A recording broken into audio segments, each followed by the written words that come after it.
السلام علیکم السلام ورحمۃ علیکم اللہ۔ ورحمۃ اللہ وبرکاتہ۔ حضرت مولانا مفتی نعیم اختر صاحب خیریت سے ہیں؟ الحمد للہ۔ حضرت ایک مسئلہ دریافت کرنا ہے جی تاکہ عوام تک پہنچا بھی دی جائے، عوام باخبر ہو کہ جی ایک صاحب نے ایک صحابی کا واقعہ سنایا، نماز پڑھا رہے تھے تو اس کا سطر کھل گیا، پیچھے سے ایک سطر دکھ رہا تھا، تو انہوں نے وہ بے پردگی کا لفظ کی جگہ سیدھا سیدھا ہندی میں بتا دیا کہ ان کا پچھواڑا دیکھنے لگا۔ تو اس پر سے کچھ اسٹیج والے ہنسے بھی ہوں گے، پھر ہندوستان میں کافی ہنگامہ ہوا کہ صحابی کی توہین کی یہ لفظ بول کے پچھواڑا دکھ رہا تھا، کچھ اور بولتے شرم کا بے پردگی ہو رہی تھی یا پچھلا حصہ دکھ رہا تھا، تو انہوں نے لفظ پچھواڑا بولا، اس پر سے کافی بوال ہوا تھا جی صحابی کی بات۔ تو یہ لفظ بولنا کہہ رہا کہ وہ لفظ ثقیل تھا سرین والا، تو میں نے اس کو ہندی میں بول دیا، تو ایسے تو لفظ ثقیل ذکر بھی ہے، فرض بھی ہے، تو کیا اس کو بھی ہندی میں بول کے بتایا گیا تھا؟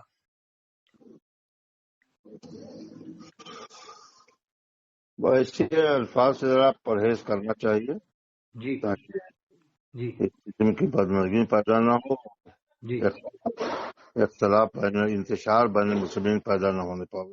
ہاں، اس سے بڑا انتشار ہوا کہ ایسا لفظ کیوں بولا پچھواڑے کا لفظ صحابی کے بارے میں۔ اور اسٹیج پہ کچھ لوگ ہنسے بھی ہوں گے، علماء وغیرہ، جی ہنسنا نہیں چاہیے تھا کہ علماء کو ان کو ٹوکنا چاہیے تھا، اب وہ ایسا لفظ بولا کہ ہنسی چلی۔ اصلاح کرنی چاہیے، اصلاح کرنی چاہیے۔ اب یہ کیا کیجیے گا صاحب، مفتی عالمگیر اشرف صاحب اپنے سنی عالمی سے ہیں صاحب؟ جی جی مفتی عالمگیر اشرف صاحب جو کچھوچا شریف کے ہیں، جی یہ بھی تو اپنے سنی عالم ہیں صاحب، اب ان کے بارے میں مجھے پوری واقف نہیں ہے۔ اور یہ اپنے سید سبطین حیدر میاں صاحب ہیں مارا شریف والے، جی جی تو ان کے بارے میں بھی بول دیے کہ وہ ایسا کر رہا ہے ویسا کر رہا ہے۔ ارے وہ سیدوں کی توہین منع ہے، وہ جو بھی کر رہا ہے وہ جانے، حالات نے لکھا ہے کہ سید اگر گمراہ بھی ہو جائے تو اس کی تعظیم واجب ہے۔ جی جی جی تو یہ صاحب یہ بمبئی کے ہی ہیں، آپ کیا آپ انہیں جانتے ہو؟ تو بمبئی میں کیا ان کی کوئی معتبر شخصیت ہے کہ کلیم حنفی صاحب جو اتنا اٹھ رہا ہے کہ صاحب وہ ہر کسی کو چیلنج کر دیتے ہیں؟ کیا حالات ایسے پیدا ہوتے جا رہے ہیں کہ یہ بانس جو ہے بند ہونے کا سلسلہ رکتا ہی نہیں ہے۔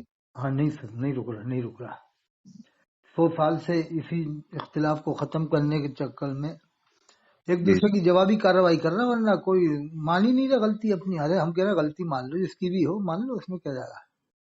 برابر۔ اگر کتابوں میں ہے تو نکلوا دو، اپنے علماء سے مشورہ کر کے وہی نکال دو، ان سے کیا ضرورت ہے اس کی وکالت کرنے کی، یہ تعویلیں کرنے کی؟ ایک واقعہ یاد آیا مجھے، ارشاد فرما صاحب۔ یہ جمدہ بستی ضلع میں جمدہ مدرسے پر دارالعلمیہ میں ہاں ہاں ہاں وہ حضور مفتی اعظم ہند علی رحمت تشریف فرما سے جی صاحب فرمایا۔ غالباً حضور حافظ ملت بھی تھے، جی جی یا غالباً نہیں، مفتی حافظ ملت تقریباً نہیں تھے، جی مفتی عمران صاحب تھے اور حضور اور مفتی عمران صاحب اور حضور مفتی اعظم ہند تھے۔ اچھا دارالعلوم۔ تقریر کر رہے تھے، جی حضرت بیٹھے ہوئے تھے۔ ہاں عام طور پہ لوگ بولتے ہیں مسلمان بڑا بدنصیب ہے، بڑا بدنصیب ہے۔ ہاں ہاں ہاں ہاں تو مفتی عمران صاحب کی زبان سے ہی لفظ نکلا، ہاں مسلمان بڑا بدنصیب ہے۔ ہاں ہاں تو واہ رے حضور مفتی آدمی ارشاد فرماتے ہیں، ارے مفتی صاحب مسلمان کو بدنصیب مت کہیے، مسلمان کو بدنصیب مت کہیے۔ فوراً مفتی عبدالرحمان صاحب نے رجوع کر لیا، اسی وقت رجوع کر لیا۔ بتائیے آپ، فوراً رجوع فرما لیا۔ کوئی دلیلیں نہیں دی ہے؟ جی یہ تھا ماننے کا جذبہ پہلے کے زمانے کے عالموں کا۔ ماننے کا ضرورت ہے، اور اصلاح کا بھی پہلے کی طرح سے حضور مفتی آدمی نے اختیار کیا۔ اصلی میں نے بھی بہت علماء کا رد سنا ہے، حشمتی لوگوں کا بھی میں نے بلایا بھی ہے، مسیح الدین صاحب حشمتی جو گونڈا والے ہیں نا بلرام پور کے، جی حضرت مولانا مسیح الدین صاحب حشمتی کو میں نے صفی پور بلایا، رام نگر بلایا، اور حضرت مولانا عبد المصور رجولی صاحب کو بھی بلایا ہے، اور بھی بہت عالموں کو، جی لیکن کبھی کسی نے اتنا بھونڈے الفاظ میں رد نہیں کیا دوسرے لوگوں کا جیسا کلیم حنفی نے اتنے برے برے الفاظ بولے ہیں جو ورلڈ میں کسی بھی سنی عالم نے نہیں بولے آج تک۔ کیا کیجیے سور کا بچہ بول دیا، اور حرام زادہ، اور رنڈی سور کا بچہ، وہ جہنم کا کندا، ایسے ایسے الفاظ. ارے بھائی دنیا سے جو چلے گئے ان کو اس طرح کے الفاظ تو آج تک سنی عالموں نے بھی نہیں بولے. رد تو کیا لیکن ان الفاظوں میں نہیں تھا کہ جہنم کا کندا، سور کا بچہ. اب کسی کا باپ سور نہیں ہے اور بیٹا مان لو کچھ بھی غلط ہے تو باپ کو بھی اس نے برا کہا سور کا بچہ کہہ کر کے. تو یہ ان کا صاحب مناظرے والی بات تھی. سجان گڑھ والے ایک مفتی ہیں، مفتی عبدالاحد صاحب، وہ بھی اہل سنت ہی ہیں. کچھ غلطیاں تو سب میں ہی ہیں، ان میں بھی ہیں تھوڑی بہت غلطیاں. صراط مستقیم کی بات کی بے جا تعبیر کری تھی انہوں نے ایک جگہ، لیکن وہ ہے سنی. تو ان کو کہہ دیا تو حرام دادا ہے اور تیرے اکابر ایسے ہیں، سور کے بچے ہیں، جنہیں کیا کیا بولا. اس پر سے کافی ویڈیو وائرل ہوئی صاحب اس کی، کلیم حنفی کی. جی تو کلیم حنفی اپنے اہل سنت کے ٹاپ کے مناظر تھوڑی ہیں صاحب، چھوٹے موٹے مناظروں میں آتے ہوں گے. کیا ان کی بمبئی میں کوئی ویلو ہے صاحب سنی علماء میں؟ کیا ہے کیا نہیں، ہم کو عقیدت بھی نہیں، ہم اس مسئلے میں پڑھنا بھی نہیں چاہتے ہیں. ہاں آپ تو خود بمبئی میں رہتے ہیں، آپ تو پرانے ہیں، بہت کم سے کم 20 سال پرانے بمبئی میں آپ تو صاحب. ہاں برابر. تو جب آپ کو خبر نہیں ہے ان کی، صحیح بات ہے، تو اپنا مشہور ہونے کے لیے کچھ ایسی باتیں کرتے ہیں مناظرے کی، اور پھر سنی عالموں تک کو برا کہہ دیتے ہیں صاحب. مفتی عالمگیر اشرف صاحب، مفتی جہانگیر اشرف صاحب، یہ علمبردار اہل سنت ہے. مفتی جہانگیر اشرف صاحب ان کو بھی بہت برا کہہ دیا، اور مفتی عالمگیر اشرف صاحب کچھوچا سے تعلق رکھتے ہیں، ان کو بھی بہت انشن بکا. اور اس کے علاوہ تاجدار اہل سنت سید سبطین حیدر میاں کے بارے میں یعنی کیا کیا بکا کہ ان کے خلاف بولو، مطلب آئیڈیو ڈالو. ارے سید سبطین حیدر میاں صاحب اعلیٰ حضرت جہاں سے مرید ہوئے تھے اسی خاندان کے ہیں صاحب. کیا خیال ہے صاحب؟ جی تو میں تو یہ کہتا ہوں کہ جو اپنے سنی ہیں ان کے خلاف نہیں بولنا چاہیے اس طرح سے، اور بھدے الفاظ میں تو رد کرنے کا حکم بھی نہیں ہے صاحب. قرآن میں منع ہے، اللہ نے فرمایا ولا تنابزوا بالالقاب، کسی کو برے لقب سے مت پکارو. کیا خیال ہے صاحب؟ جی کسی کو برے لقب سے پکارنے کو اللہ نے منع کیا نا، ولا تنابزوا بالالقاب، کسی کو جی برے جی جی لقب. جی جی ہاں بالکل صحیح آپ فرما رہے ہیں. تو اب یہ اس نے برے الفاظ بولے کلیم صاحب نے، جس سے سنیت برباد ہو گئی صاحب، سنیت بدنام ہو گئی حضرت. جی اور یہ اتنے کٹر سنی بنتے ہیں، جامعہ نظامیہ حیدرآباد تک کو انہوں نے برا کہہ دیا. جنہیں کیا کہہ دیا جامعہ نظامیہ حیدرآباد والوں کے بارے میں، جبکہ وہ کٹر سنی ادارہ ہے جامعہ نظامیہ حیدرآباد، آپ کو معلوم ہوگا. ہاں جانتا ہوں. تو سنی ادارہ تو ہے نا صاحب وہ تو. ادارہ تو اپنے جی ہاں. ہاں اب بلا وجہ ان کو بھی چھیٹا کسی کر کے ایسا کہنا ویسا کہنا، جنہیں کیا کہا. اور جامعہ اظہر اور جامعہ نظامیہ حیدرآباد میں تھوڑا بہت ہی تو فرق ہے صاحب. جامعہ اظہر میں بھی سب پڑھتے ہیں، دیوبندی بریلوی اہل حدیث. کیا خیال ہے صاحب؟ اب کیا کیا جائے، وہ حالات ایسے ہیں کہ بس سن کر کے بس گھبراہٹ ہوتی ہے، اور بس اللہ تعالی سیاحت کی توفیق عطا فرمائے. صحیح فرما رہا ہے آپ بالکل. جامعہ اظہر کا معاملہ سنتے ہیں نا، ہم بھی معلوم ہے ہمیں کہ وہ سب پہلے کھڑے ہوتے ہیں، انگوٹھا نہیں چومتے، نہ وہ یاغوث المدد کہتے، نہ وہ فتاوی حسام الحرمین کی تصدیق کرتے جامعہ اظہر کے علماء. پھر یہ کیوں جاتے ہیں سنی علماء وہاں پڑھنے کے لیے؟ یہ ایک سوالیہ نشان ہو جاتا ہے حضرت. کیا کیا جائے، کیا کیجیے گا. نہیں، یہ بات کا جواب کلیم حنفی صاحب دیں کہ جامعہ اظہر جانا کیسا ہے. اور یہ خود 10 دیوبندی عالموں کو لیں، 10 سنی لوگوں کو لیں، بریلوی عالموں کو، 10 اہل حدیث کو لے کے ایک ٹور کریں جامعہ اظہر کا، دیانت دارانہ، پھر فیصلہ ہو جائے انڈیا میں کہ جامعہ اظہر کس طرز کا ادارہ ہے. وہ فیصلہ کیا ہوگا؟ ہاں فیصلہ چاہنے کا مزاج ہو تو فیصلہ ہو سکتا ہے. جی صاحب. یہاں تو یہ ہے کہ تم بڑے کہ ہم بڑے، بس مسئلہ خالی چلتا ہے عام یہ طور پر. بس آپ نے صحیح بات کی تھی کہ تم بڑے کہ ہم بڑے. ہاں بس. ہم تو سمجھ میں نہیں آ رہا. مفتی اعظم مہاراشٹر جو مفتی غلام محمد ناگپوری صاحب تھے، ان تک پہ کفر کا فتویٰ لگا دیا صاحب بلا وجہ، جو خلیفہ مفتی اعظم ہند ہے. حضرت صاحب اللہ تعالی ایسے اختلاف سے تمام اہل سنت کو بچنے کی توفیق عطا فرمائے. اور آپ کے بمبئی میں قاری ظہیر صاحب جو دنیا کے سب سے بڑے مفسر ہیں اپنی جماعت کے، سنی جماعت کے، ان تک کے اوپر کہہ دیا کہ گمراہ ہے، دیوبند والوں کے ساتھ بیٹھتا ہے علماء کونسل میں. ارے کیا بیٹھنے سے بھی کافر ہو جاتا ہے کیا صاحب؟ ایسے جامعہ اظہر میں بھی تو بیٹھتے ہیں جا کے لوگ. علماء کونسل جامعہ اظہر ایک ہی جیسا تو معاملہ ہے صاحب. کیا خیال ہے صاحب؟ اب اس سلسلے میں ہم کیا کہیں، آپ خود بہتر سمجھ سکتے ہیں. نہیں میں کہتا ہوں جامع ازہر میں بھی پہلے کھڑے ہوتے ہیں، وہاں بھی سب کو مسلمان مانتے ہیں، دیوبندی بریلوی اہل حدیث اب کو۔ اب کیا ہے کیا نہیں، اللہ اس کے اب یہ رسول کلیم بہتر حنفی جانے۔ صاحب جامع ازہر کا نام بھی نہیں لیتے، ڈر کے مارے کہ میری ویلو ختم ہو جائے، میں کیا جواب دوں، میں پھنس چکا ہوں جامع ازہر کے معاملے میں۔ سقی جوکھن پوری گئے تھے تو ان کو میں رخصت کر دیا تھا، وہاں کے مولانا شریف صاحب تھے نا، کہ یہاں پر یہ مناظرہ کچھ نہیں ہوگا، یہ آپ کے انڈیا کے فتنے انڈیا میں رکھو، فتنے بازی یہاں نہیں ہوگی جامع ازہر میں، منع کر دیا تھا مناظرے کو انہوں نے۔ تو یہ ہے کہ وہ مطلب سب کو مسلمان مانتے ہیں، جامع ازہر کا مزاج ہے دیوبند بریلوی۔ اب کلیم حنفی صاحب ایک منٹ کا بھی جواب نہیں دیں گے جامع ازہر میں، سوچیں گے کہ اس نے اگر جواب دیا کچھ تو میں پھنس جاؤں گا، نہ تو یہ کہہ سکتا وہاں جانا چاہیے، نہ یہ کہہ سکتا نہیں جانا چاہیے، کیا کروں، جیسے گلے میں ہڈی پھنس جاتی ہے نا، ایسے پھنس گیا کلیم حنفی۔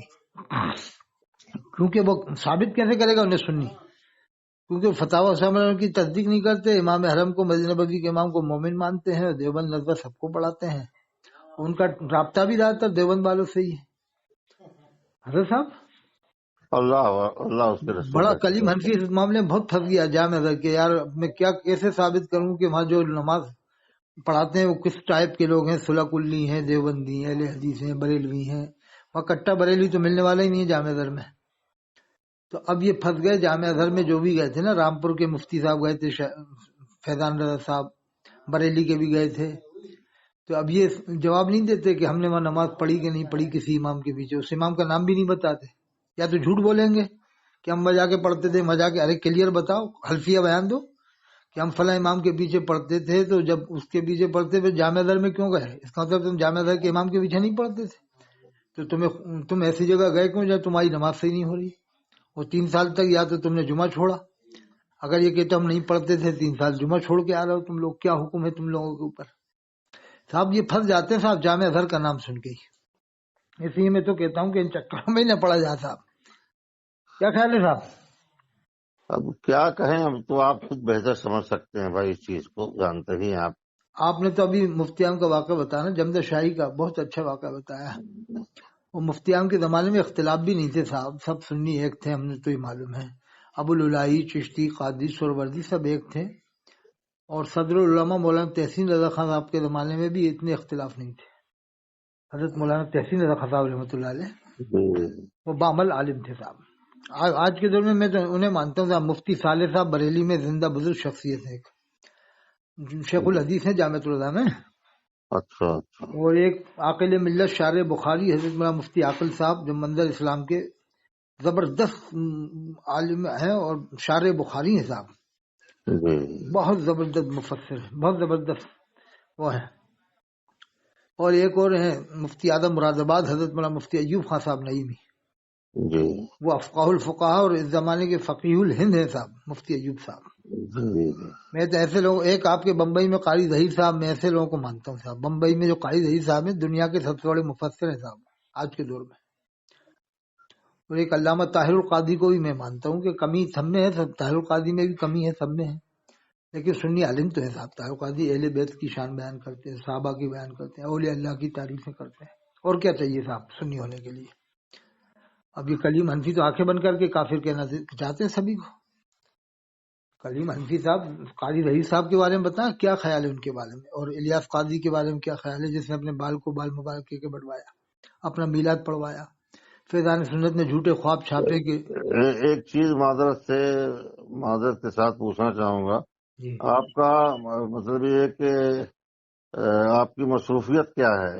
حضرت صاحب ہمارے یہاں زمین ہے ہماری گھر کی گاؤں میں، جی انارسی گاؤں میں، تو میں آتا رہتا ہوں، گاؤں میں ہمارا باپ دادا کا گاؤں ہے سمل کھیڑی، جی اور پہلے میں امامت کرتا تھا کوٹا میں راجستھان میں، اسٹیشن کے سامنے ایک مسجد ہے اس میں امام تھا پہلے، اب چھوڑ دیا میں نے۔ اچھا اچھا، مولانا فضل حق کو جانتے ہوں گے آپ؟ کس کو؟ مولانا فضل حق ارے وہ تو بہت مشہور آدمی ہے، راجستھان کی شخصیت ہے وہ تو۔ ہمارے شاگرد ہیں۔ ارے یہ تو پہلی بار سنا، اللہ اکبر، آپ کے شاگرد ہیں؟ اور یہ مولانا تو فضل حق، جوھ پور میں پڑھا تھا کیا آپ نے ساتھیہ میں؟ جی، میں کیتھون میں پڑھا چکا ہوں 2 سال تک۔ اور کیتھون میں آپ پڑھائے تو وہ مفتی ارشاد صاحب کے زمانے میں آئے تھے یا ان کے بعد آئے تھے آپ؟ اس سے پہلے مولانا اختر حسین، مفتی اختر حسین اور صاحب وہ تھے تو بہار مفتی سے. اختر حسین علی صاحب تو وہاں کے تھے، وہ مظفر پور کے تھے. جی میں تو وہ ہو کے آیا ہوں وہاں پر ان کے علاقے میں، وہاں پر جو مدرسہ ہے نا مقصود پور میں. جی وہ 1976 میں حضور حافظ ملت سے یاد لے کر کے مفتی عبدالرحمان صاحب نے بھیج دیا تھا مجھ کو وہاں پڑھانے کے لیے اچھا یہ کیتھون میں. کیتھون میں. اور آپ نے ایک نئی بات بتائی، یہ تو کیتھون اور میں اس زمانے کی. جامع رضویہ 76 اور 77 میں تو وہیں تھا میں. اور یہ تو بہت پرانی بات بتا رہا ہوں آپ. ہاں 76 77 78 کے یہ آپ شروع کے میں. شاگردوں میں یہ بھی ہوں گے، ان کے ساتھیوں میں تو اس زمانے کے اب کوئی بچے نہیں، شاید ایک آدھ دو ہوں گے. ہاں مولانا یونس صاحب ہو سکتے ہیں، نہیں ہو ہاں وہ بھی، ہاں وہ بھی ہیں. انتقال ہو گیا اور ان کا تو. ہاں ایک اور بھی ہے ایک مولانا فاروق صاحب تھے وہاں، فاروق بھی شاگردوں میں سے ہے. اور ان کا بھی انتقال ہو گیا. ہاں بہت اچھے عالم تھے، بامل عالم تھے مولانا جی فاروق صاحب. اور فضل افضل صاحب تو جودھ پور گئے تھے وہاں سے کیتھن کے بعد پھر. جی جی. اور ان کے بھائی بھی تھے ایک مولانا عبدالشمی صاحب، ان کا انتقال ہو گیا. عبدالسمی، ہاں وہ بھی شاگرد، ہمارے شاگرد وہ بھی تھے. ان کا بھی انتقال ہو گیا تھا. بینا میں ان کی سسرال ہے، بینا جنکشن ہے نا ایم پی میں ہمارے. ہاں معلوم جانتا ہوں میں. میں وہاں تراویح پڑھا چکا جہاں ان کی سسرال ہے، اسی مسجد میں. اس میں اس زمانے میں جی. وہ کون تھے؟ سید اسرار الحق صاحب. ارے وہ تو ایم پی تھے، پارلیمنٹ کے ممبر تھے. جی ہاں، تو ان کی وجہ سے ان کے ساتھ بھی، ان کے علاوہ بھی مولانا عبید اللہ ہم مہینوں تک پورے بوندی اور راجستھان اور کوٹا اور علاقے کا جلسے کا دورہ ہم لوگ کرتے تھے وہاں پر اس اچھا زمانے مولانا میں. عبید اللہ خان آدمی کے ساتھ. ہاں وہ بھی ساتھ میں کبھی کبھی رہتے تھے. تو یہ ان کا دور بعد میں ہوا ہے صاحب، پھر آپ کے بعد ان کا دور شروع ہوا ہے، ابو الحقانی صاحب، قاری رضی اللہ صاحب. وہ سب بات کے ہیں. ہاں کیونکہ آپ بہت پہلے کی بات بتا رہے ہو. جی وہ سب بات کے ہیں. مفتی اختر اب حسین صاحب نے ہی تو ان سب کو ابو پڑھایا تھا. الحقانی بھی ہمارے ساتھیوں میں سے ہیں. کون؟ ابو الحقانی محمد حسین. ارے وہ تو میں نے بلایا تھا ان کو علی گڑھ میں تقریر کرنے، جیون گڑھ جی میں. جی اور گجرات میں بلوایا تھا میں نے، بڑودہ کے پاس ایک گاؤں میں، جی. دیوی گاؤں میں بلوایا تھا. اور علی احمد سیوانی صاحب کو بھی بلوایا تھا. ہاں بہت اچھے آدمی تھے ماشاء اللہ. علی احمد سیوانی صاحب اچھے نیک آدمی ہاں تھے. معلوم اچھے سے جانتا ہوں. لیکن اب میں نے بلوانا بند کر دیا کہ ان لوگوں نے تو دھندے بنا لیے ہیں صاحب. ایک تھوڑا کم کیا پیسہ دے کیجیے تو گا. منہ چڑھائیں گے، اب جانے کیا کیا کریں گے. ذرا میں معذرت چاہوں گا، پروگرام ہے، اچھا جانا ہے ٹھیک ہے مجھے. صاحب، جزاک اللہ. اس تک میں ہمارے عوام تک پہنچا دیں گے، ہمارا چینل ہے. ٹھیک ہے، ٹھیک ٹھیک ٹھیک ٹھیک. السلام علیکم.